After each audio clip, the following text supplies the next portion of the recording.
Okay, now I see it. Now I see it. Now I see All it. right, we are live. All All right, right. folks, thanks for checking out another episode of the Reseller Niche podcast. My name is Mo, and I'm here with my buddy, longtime podcaster, Paul Perez. And if you could do me a favor, Paul, let people know a little bit about yourself and where they can find you. Definitely. My name is Paul, just like Mo said, and uh, I've known Mo for a few years now, and we both came into like meeting each other through the green room, which is a long story in itself, which we'll get into, I'm sure, in a future episode. But we both met through reselling, and we've kind of been on and off since then. He's been on my show. I've been on his show. I am a social dancer. I'm a podcaster and a content creator. Um, I do have a podcast. It's called the Improve and Have Fun podcast, and on there I work on improving myself. This is the byline. So if you ever hear it, this is what I'm always going to say in the beginning.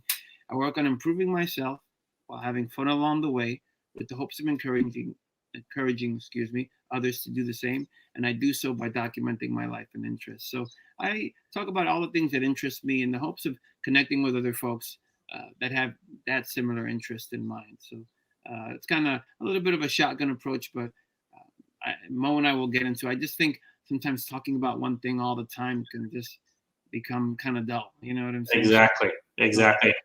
So, And actually, oh, I'm sorry. I'm sorry. I was just going to say part of the whole idea behind this show is that we're both resellers, and Paul's kind of gone from reselling to other ventures.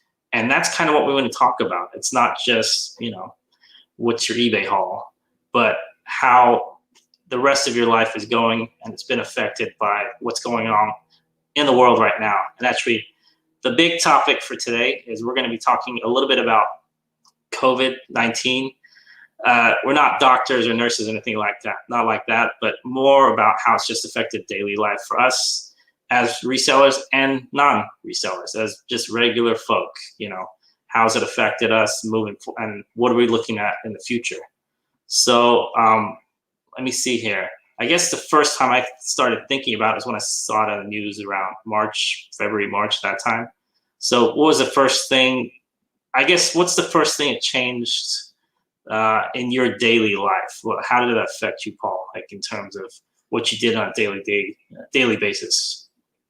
Well, in the very beginning, I was still working. I work in a hotel. I'm a bellman in a New York City hotel, which runs at at least 5 to 6 days of the week at like a very full capacity, as most New York City hotels often do. I've worked in New York City hotels for over 20 years, and the biggest can we curse on here, Mo? I don't know if you're cool cursing on. That's a good question. I mean, go for it. Right. The biggest oh shit moment was come March, there were a ton of cancellations. Like once the news started getting out about COVID, and that was just kind of unprecedented. So many cancellations, and the amount of people arriving in the hotel was just shrinking. And this happened in a matter of like a week or two. Yes. It was crazy. So, and the same amount of time this happened in March, right? In a week or 2 or 3, I was already told that I was going to be furloughed, and I've been furloughed since then, and we're already 7, 8, 9 months into this, and it's had some pros and its cons, but we'll go ahead and get into that in this episode, definitely. Yeah. You? How did this affect you come March? When did you start seeing it in your world? In my world specifically, it felt like it was like an overnight thing, because I hear things. I'm not a crazy news watcher. I don't scroll through, what happened today. So I want to say when people started shutting down things, that's when it affected me. And I think the first main thing was the grocery store. Did you have that first day when you went to the grocery store, the first day after you heard about it? Toilet paper, yeah. That was nuts, because you go once a week, once every couple weeks, get what you need. You never thought about toilet paper, hand sanitizer, wipes. Is there going to be bread tomorrow? Am I going to be able to get hamburger meat tomorrow? I don't know. So that's probably the first thing that hit me, basic stuff. And especially because I remember the guy that was in front of me had 2 carts, like it was like Q4, and he was like selling stuff. But his carts were full of toilet paper. One whole cart was full of like 3/4 full of toilet paper. He had like the spray bottles, Lysol, all that kind of stuff. And then the other one was food. So it was like one non-food, one food. So that was the first thing that struck me. I want to say that was first week of March, late February, whenever it was. And that was kind of, because I'm in the suburbs here. I'm in the Sacramento suburbs. So it's maybe a little bit slower than other places. I used to be in the Bay Area.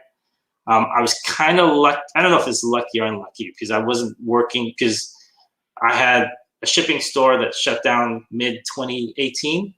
So since then, I've been at home anyway. So it's been a while. So in terms of my day-to-day life, I didn't feel like seeing coworkers and stuff. I didn't see that.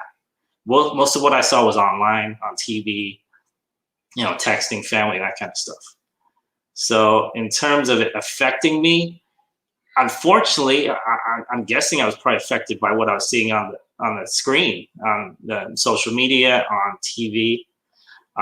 As far as affecting my reselling, to be honest, this is bad to say, it actually helped it in kind of a strange way.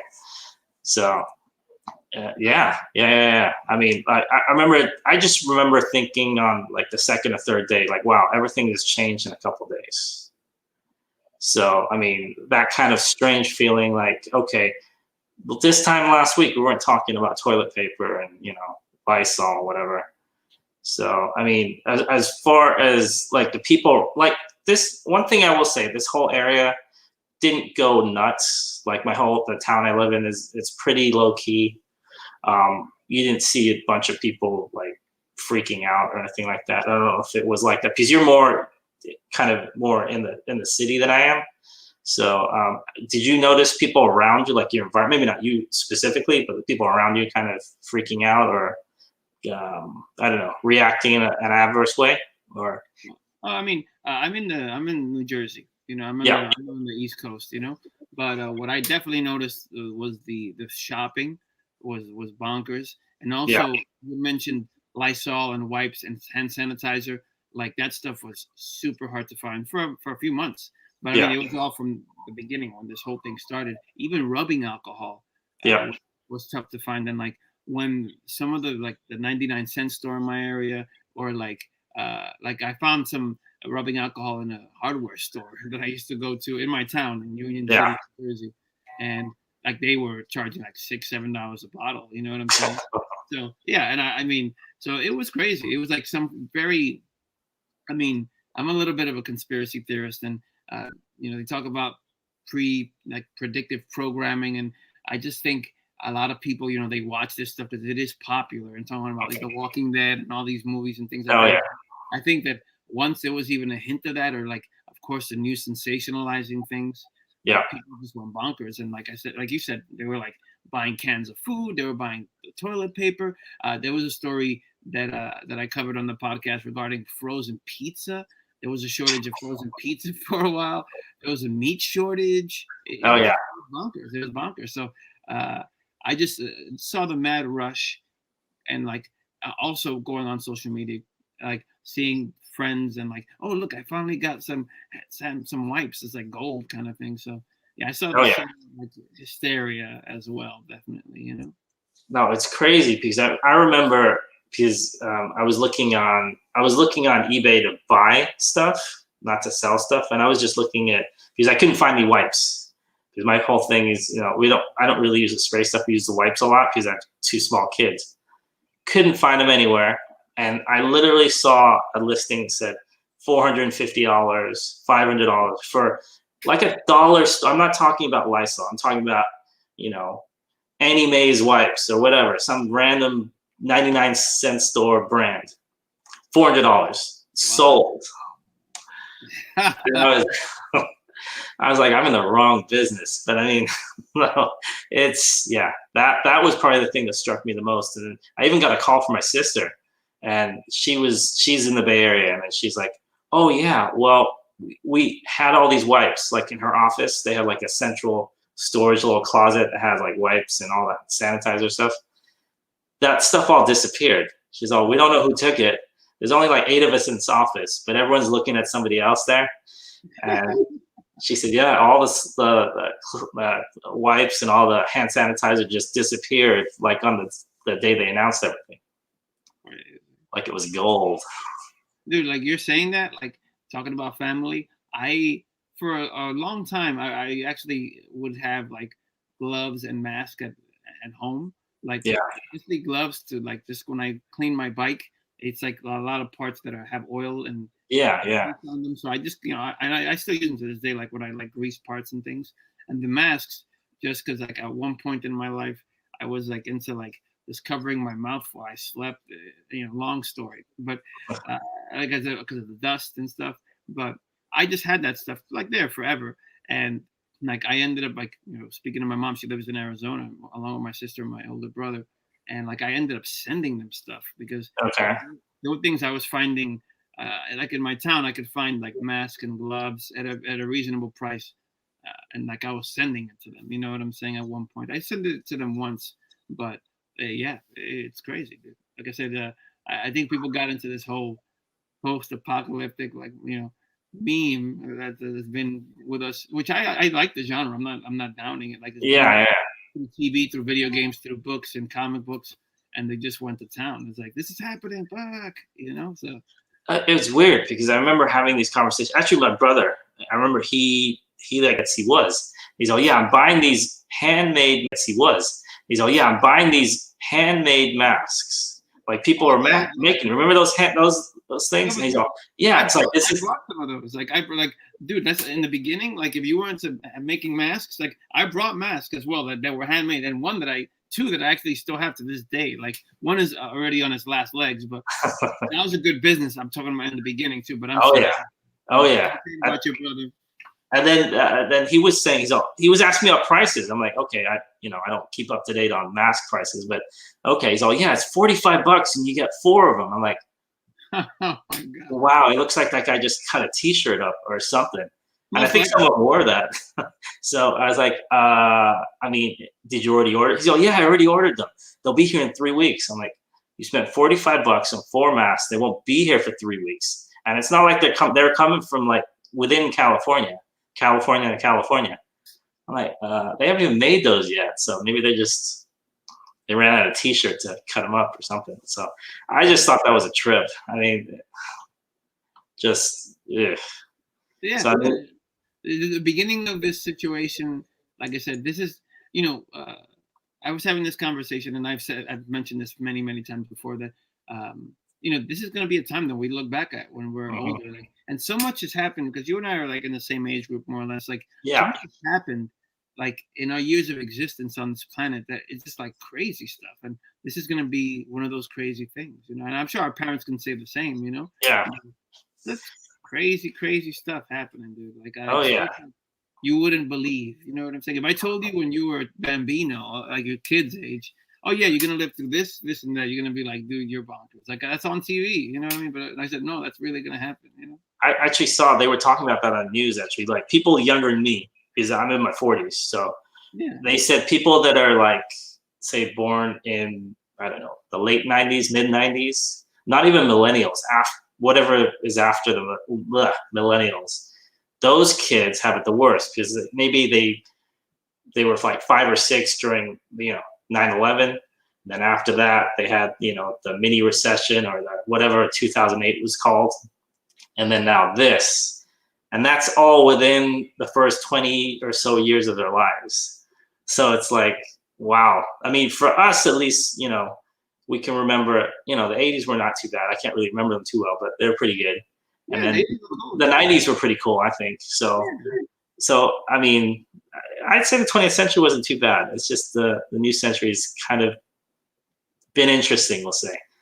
Dude, I actually disagree with that because, like, if you're talking about, like, let's say our parents, yes, like, they lived through like the Great Depression and that lasting for years, and somebody that, and there are these people that do exist, like somebody that is like 100 years old or 90 or 80 years old, they lived through a lot of shit. That's true.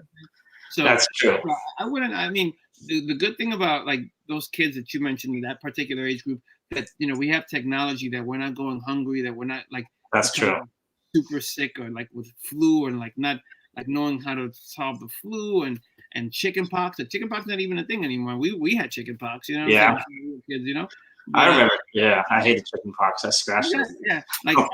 I didn't even know this until recently. Like I went to go get some blood work done about 2 months ago, and I asked, like, "Oh yeah, chicken pox, right?" Like, yeah, like, yeah, chicken pox is not a thing anymore. I'm like, "Wow, I didn't know that." You know, like there's a vaccination for that. You know, so When I was a kid, I want to say pretty much half my elementary school class got chicken pox. exactly. And, like chicken pox today is like a thing of the past. Like it's not even a thing anymore. Really, it's not. So like I mean, the kids that have, you're right that they've seen some shit already, but the technology and that we have now, even like you know, I'm not for GMO foods, but like foods that can be easily grown in whatever, like in a room or whatever, like Yeah. you're not gonna go hungry unless something crazy happens. You know what I'm saying? So Yeah. they're living in the best time now. Honestly, like we're No, I agree with you that. I totally agree with you that. And I think another thing is that there's I guess a filter in terms of not even a filter. There's like with social media, it's like social media, there's still a barrier. You can still turn that off. And there's so much technology that you're talking about the Great Depression there, 1930s. I could not imagine being alive then. I mean, with that, I mean, I think it was what, 1929 to 1938 or something like that.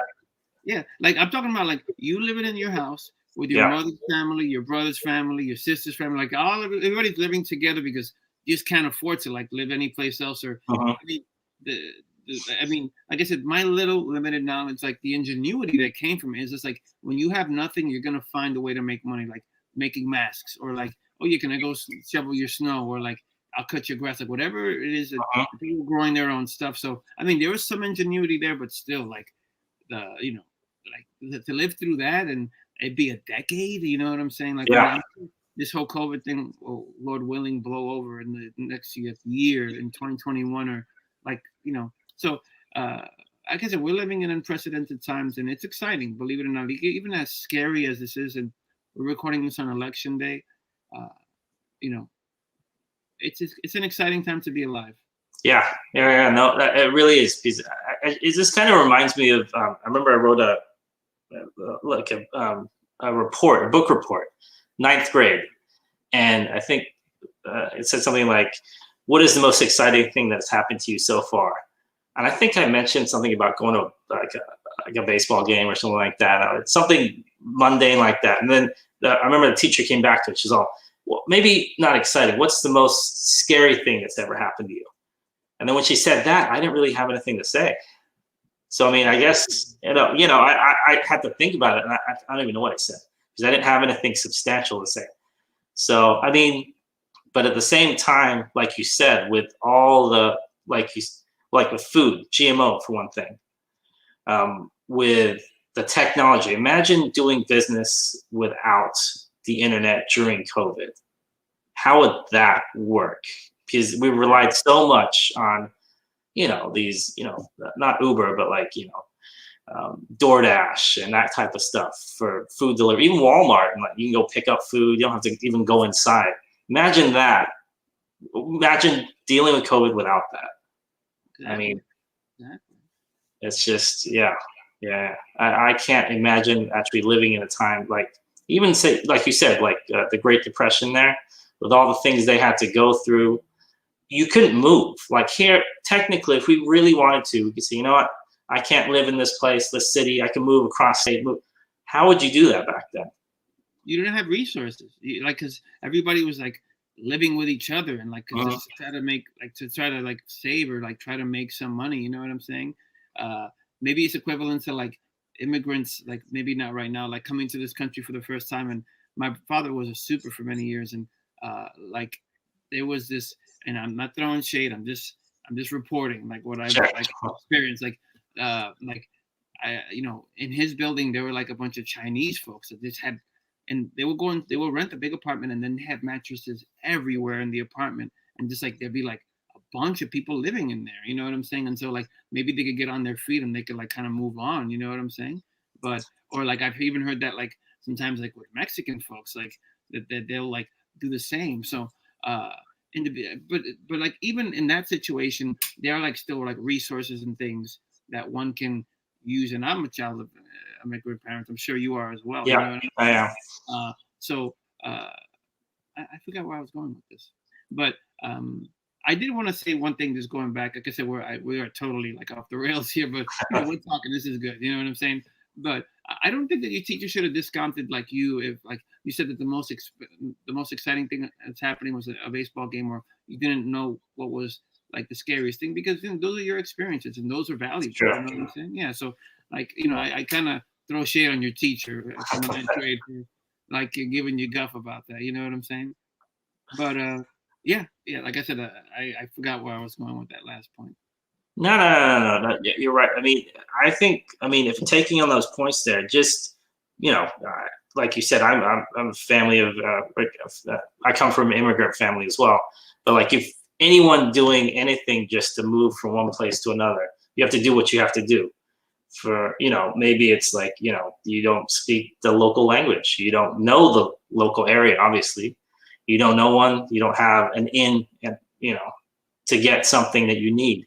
So you just kind of have to group up, deal with it, and kind of move, like take each day as it comes. So I guess my long-winded point to that is right now it's a lot easier to do that than it was in the past. No, and like now I remember what because like you just said it, and it just kind of like I just remembered. Like you said, like if you wanted to move right now across town, you can.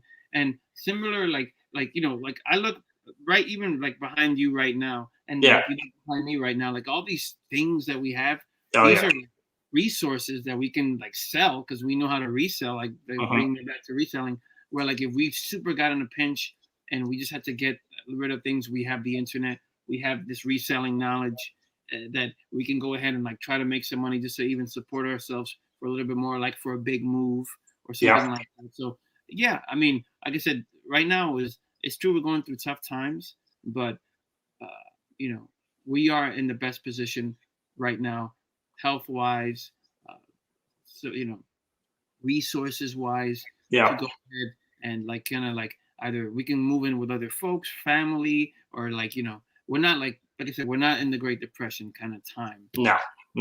And I think, to be honest, if, knock on wood, God forbid, that something like that ever happens again, getting out of it will be a lot faster, I think. Yeah. Only because of what we have, what we know, how we can pull our resources that we could, you can do that in the past.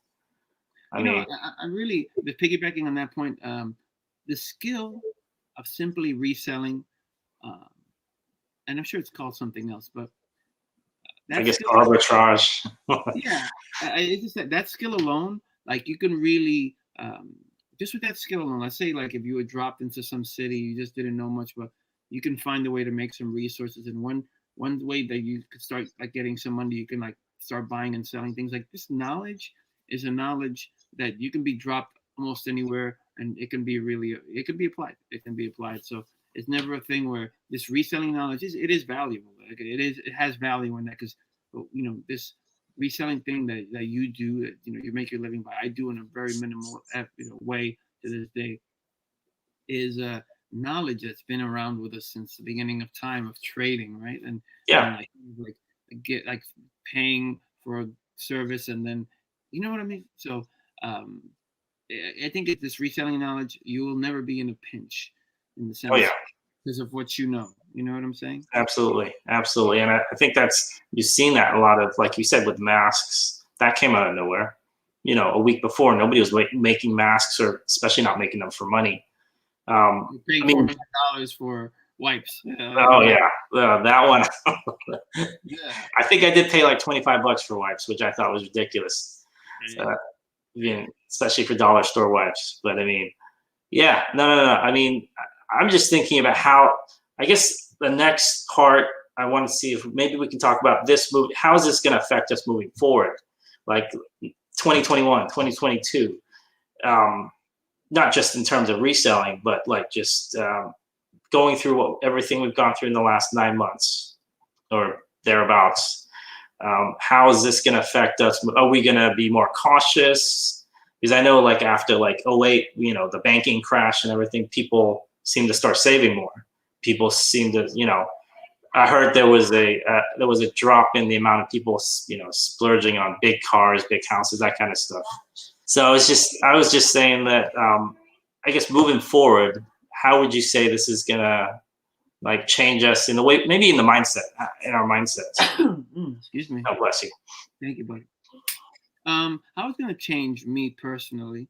Um, Definitely in the spending part. Like, of course, with everything that's going on, I'm not alone in saying that I'm sure, we've had to cut back on a lot of things that we used to spend money on.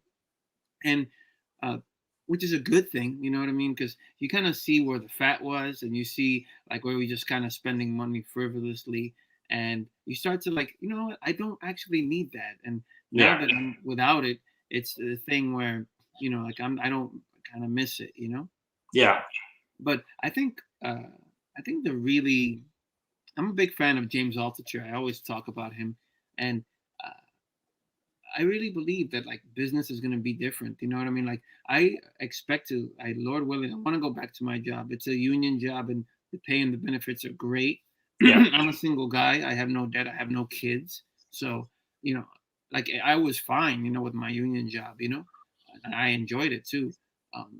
But it's the way that that job was particularly done was like kind of like an old model. You know what I'm saying? So I just think that business and everything is going to be different. I think that working from home is going to be uh, a big deal because uh, like who if you have a store, Mo, if you can operate that store out of your home, like let's say the garage, and save all that money on the rent for the store, like why would you want to go ahead and get a store? I mean, there's a station. Sorry.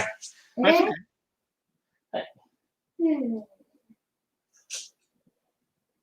You want to say hi?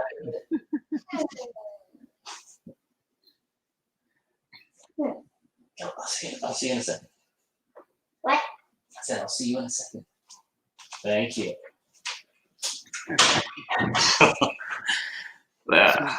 No, that's cool. That's cool. I just think that I mean, there's gonna still be a place for stores and things like that, but Yeah. if you're a business owner, like, why do you want to pay rent? You know what I'm saying? Then No, you're exactly right. I mean, that's it. I think it's a big extra cost. I'm saying, Oh yeah. Because I mean, if you, to be honest, I was reading. This was way before COVID. I was reading an article about, I guess it'd be commercial real estate. Stores, malls, that kind of stuff, and they were comparing the U.S. with like Germany, the U.K., Australia, and I think the amount of space that we take up just for malls and shops, Walmarts, Targets, all that kind of stuff was like 20 or 30 times the amount. And they did it per capita. Obviously we're bigger than Germany. But, and then they said that in these places, they're actually downsizing, and they were years ago.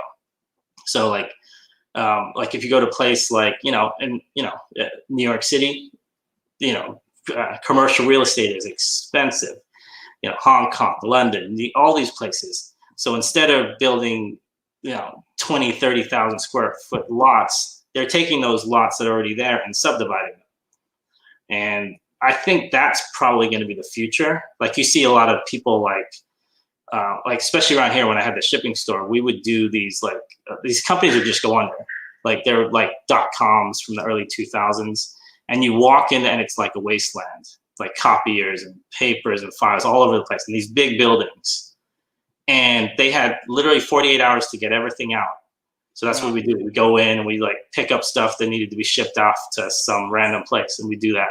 So then after that was done, I remember I asked one time, say, okay, so you're getting this stuff out of here. What's happening to the building? What's happening? Like, is somebody else taking over? What's going on?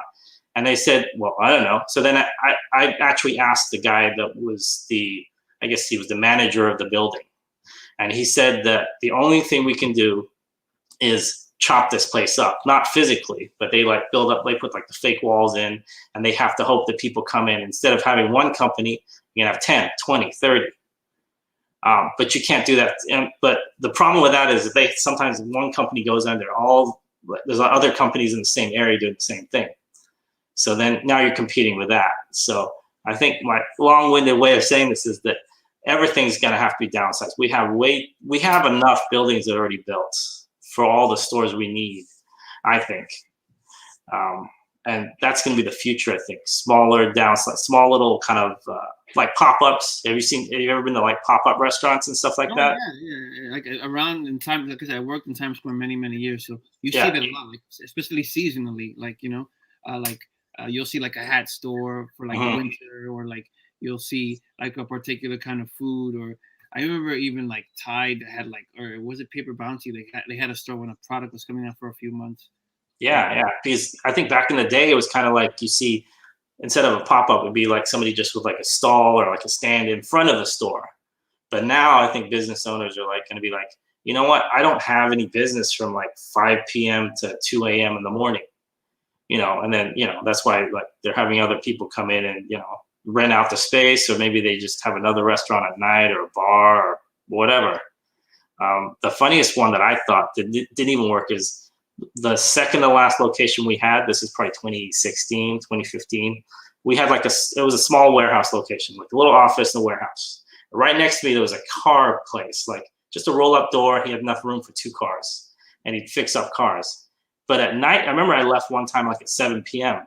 and there were a bunch of people that were just showing up with these coffee cups. I'm like, wait, what are you doing? And so I went next door and they were serving coffee. I'm like, oh, so are you like a partner with the person? He's all, no. They rent us the place, the spot, from like 6 p.m. till like midnight. Wow. So it went from a car mechanics to a coffee place. That's cool. I think that's great. Yeah. Like speaking about this conversation, like I think what is going to happen with a lot of those empty spaces, I think that's going to happen what you were talking about, like in terms of like it's like a store, almost like a food truck, but not really. Like it's kind of renting out the space for a period of time and then like bouncing, right? But I also think a lot of those places are going to be converted into apartments. I really believe that. Yeah. I think that there's going to be another big space. But I mean, I'm talking about like kind of that's more like just my view. But if you're talking about me personally, I just think that just to trim the fat on extra costs that I didn't really need to be spending on. And also, I really believe that I think over time, definitely going to have to find a way to do some kind of work from home. I definitely, not that I kind of want to, because I definitely think that health-wise, there's a space to being in a place with other coworkers. Because being home could be very depressing, like all the time. Not for everybody, and just for me personally. Like I actually like to shoot the shit with coworkers and goof around and stuff, Yeah. That's important, like socially for me, because I'm alone, by choice. But like kind of connecting with other folks helps me. You know what I'm saying? Yeah, I think we all need that. I mean, yeah. We're humans. That's what we do as humans, right? But definitely learning some skills to work from home with a job that pays like more than a minimum wage, of course. But yeah. Personally, though, definitely. Yeah. No, I think to be honest, that's a numbers game. It's gonna have to happen. There's not gonna be enough, and I'm not trying to get political or anything, but there's not. If you just look at the sheer numbers of people, get political. Yeah. This is get political. Absolutely. There's literally not enough in terms of jobs right now for everyone. Like if they wanted to go out to a certain spot, and I don't think that's just because of COVID. I think that's been years coming. So I mean, I think working at home, that opens up so many avenues for people. I mean, if your boss can, say, you know what, don't come to work 3 days a week, just come in twice a week and pick up paperwork, whatever, do the rest from your home. That's the future, I think. And think about it. I mean, not everyone's a doctor or a lawyer, a car mechanic, a dentist, somewhere you actually have to physically be there. A lot of people just deal with, paperwork and internet and things that you don't physically have to move things or touch people or, organize stuff. So I think that's the future. 100%. And you said a great point. Well, I think that there is a space.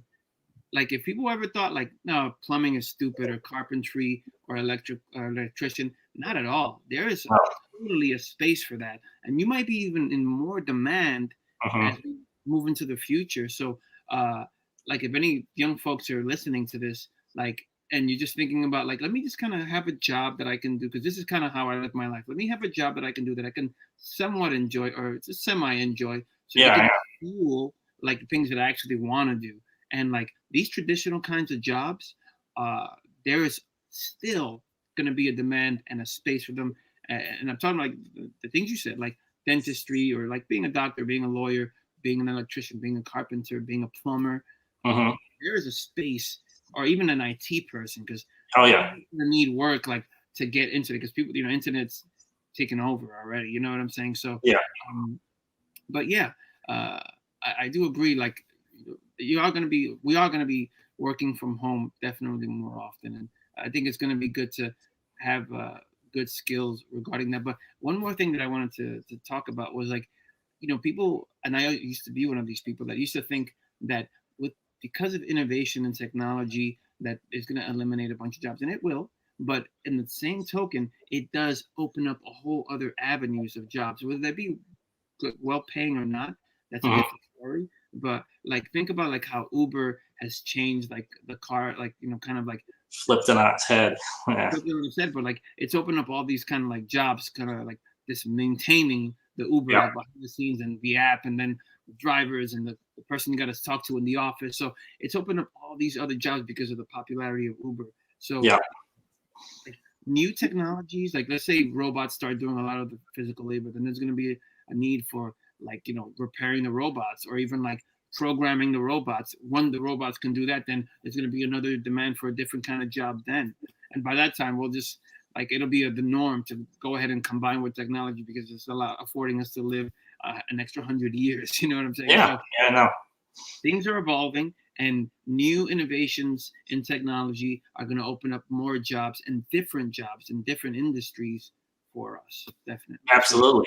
And actually, what you touched on there with carpentry, electricians, say plumbers, that kind of stuff. I want to say if you went back 20, 30 years, you had apprenticeships. You had, what were they called? Basically vocational schools, I think, specifically for that. I remember I'm watching, talking to people, they said, you know what? I had a school counselor. School counselor said, okay, your gift, you thrive kind of in an environment for, say, I don't know, electricity, for being an electrician, for being something like that.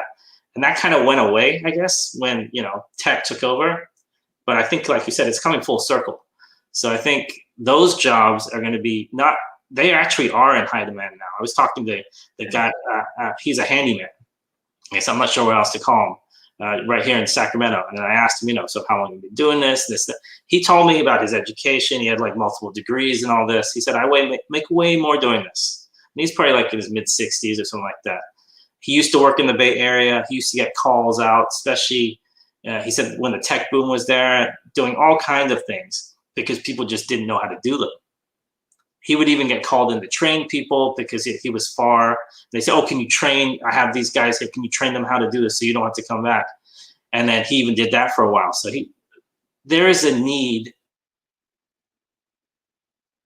for this that's not being starting to see a bunch of, especially with the price of regular college going through the roof. Absolutely. That kind of stuff is going to be needed. I think it's like even underestimated, Mo. And I even forgot to mention a particular industry, and this industry is what my brother is in, and that's kind of like repairing air conditioning, repairing radios. Like that's an all year round, and he does very well with this job. Oh yeah. And that's an all year round kind of job. You know what I'm saying? So because of I think so many of us are so accustomed to the internet and so accustomed to just kind of calling someone to come over and fix things, excuse me, that has been it's been underestimated. It hasn't been paid much attention to. But you can still make six figures in these industries. Oh, totally. And then I'm just thinking, just in general, but I'm not in a trade like that. I never was. But just thinking to my dad and like my grandparents, the things they knew how to do, and my dad was an accountant, so it's not like he was doing anything but he knew how to work with wood. Like he built the cabinets. He knew how to do a little bit with cars. Like you change his own oil, then change the battery. That he can see what's wrong. That kind of stuff. I don't know any of that stuff. So I'm thinking, because in defense of you though, Mo, like you know so much stuff online. You know how to put a podcast together. You know how to put a website together. You know how to go ahead and resell and put it online and make a living from that. Like your dad didn't know any of that. Like the stuff that he got passed down from his dad. You know what I'm saying? The stuff that your kids don't know, they're gonna get passed down from you and your wife. You know what I'm saying? That's true. And their knowledge is gonna be crazy because of, like I said, we're still evolving. We're not in one state, and like the way that we consume information as well is and their brains are gonna be just completely changed, from the way our brains have been changed. It's funny you say that because my son, he's just turned 10, and he knows probably more about putting stuff on like YouTube, going on social. My 7-year-old, she was the one who introduced me to TikTok. And I said, what is this? She's like, no, this. And then she showed it to me. She's like, no, this is how you do it. And I mean, so, yeah, you're right. I mean, that's kind of, it's just that's kind of how it goes. So, but just kind of bringing it full circle for this conversation. So the knowledge that we have now, like I said, you and I are in the same age group. I'm in my 40s as well. The knowledge that we have now is this knowledge that we've acquired over the last 40 years. But the knowledge, this old school knowledge of, like I said, carpentry, electrician, plumber work, this has been something that's been around for a long time. And, there is still a place for it, and there's still a demand for it. Even if we don't think about it. Oh, this shit's broken. Like, I got to get somebody to fix it. Yeah. And that's when the person comes in. You know what I'm saying? So yeah, I mean, it makes me kind of even think twice. Like, my dad was a super, like, he knew how to do a lot of stuff, and he had a bunch of different certifications. But it makes me I thought about this maybe last year, where man, I should have maybe gotten into. I don't know if I would have loved it because it doesn't call my attention. But when I'm home, I do put up shelves, and I like how it looks afterwards, and I like putting things together. And I just think that's DNA from my dad. You know what I mean? Yeah. So I kind of have a little bit in me, man, maybe I should have done something like that. And I I've had that same thought. I should have done something this all seems monotonous. Why not try? Yeah, I've had that same exact thing with different things. Because I mean, one thing I want to say, right, or maybe this is slightly going back to what we talked about 10 minutes ago, with the commercial real estate and stuff like that. The one company that's actually buying up all these shopping malls is Amazon, but they're not buying it up for what you think. They're not going to have a pizza place and a McDonald's in the corner. They're going to have, it's just going to be literally people driving in there, picking up their stuff. So they're going to turn a shopping mall into a giant warehouse. So that's kind of those buildings aren't going anywhere, but they're going to be used differently. So kind of like you said, coming full circle here. And what we need to. By the time your kids are maybe 10 or 15 years from now, it could be another company that's doing something completely different. That's true. Real estate because they need it for something else. You know what I'm saying? So that's true. I just say we're going with what's kind of being presented to us, and I have to work on this myself, but kind of still holding on to this old way of making money when there's these other ways of making money. But then again, just kind of, enjoying that too, and not just kind of doing something to make money. You know what I'm saying? So it's kind of the thing right there. You know what I mean? Yeah. I'm right there with you. I kind of have that, the shiny coin syndrome, kind of oh, look at that person. Oh, that person. Oh, that. Yeah. That never ends, especially these days. Yeah. So, yeah, I think, to be honest, that's a perfect ending for this podcast for now. I like where it went. We went all over the place. It kind of went all over the place. That's good. I like it. It's good. But this is kind of maybe what we were thinking about. Me and Paul were talking about this a couple of days ago about we wanted to have maybe, I'm not sure what we're going to call it, but kind of a reselling light. So we're touching on it, but touching on the subjects that are around it as well, like life, how it affects us, different approaches to thinking about it. And maybe we can come up with some new ideas and help us improve, like Paulie says, improve and have fun. Yeah. So I just want to thank everyone for listening. This has been the Reseller Niche podcast, and for myself. And then before I go, Paul, can you let people know where they could find you again, just in case? Absolutely. You can find me on the blog at improveandhavefun.com, and I put everything there, my social media links. I put, the podcast, all the videos that I upload on the different formats. I put everything on the website. And like I said, just reach out or comment on the blog, and I will get back to you for sure. Excellent. And Mo, thank you for having me on the Reseller. Oh, thank you, man. You kept this going. This is good. And we got to do this again. So I really appreciate it. So until the next one, thanks for listening.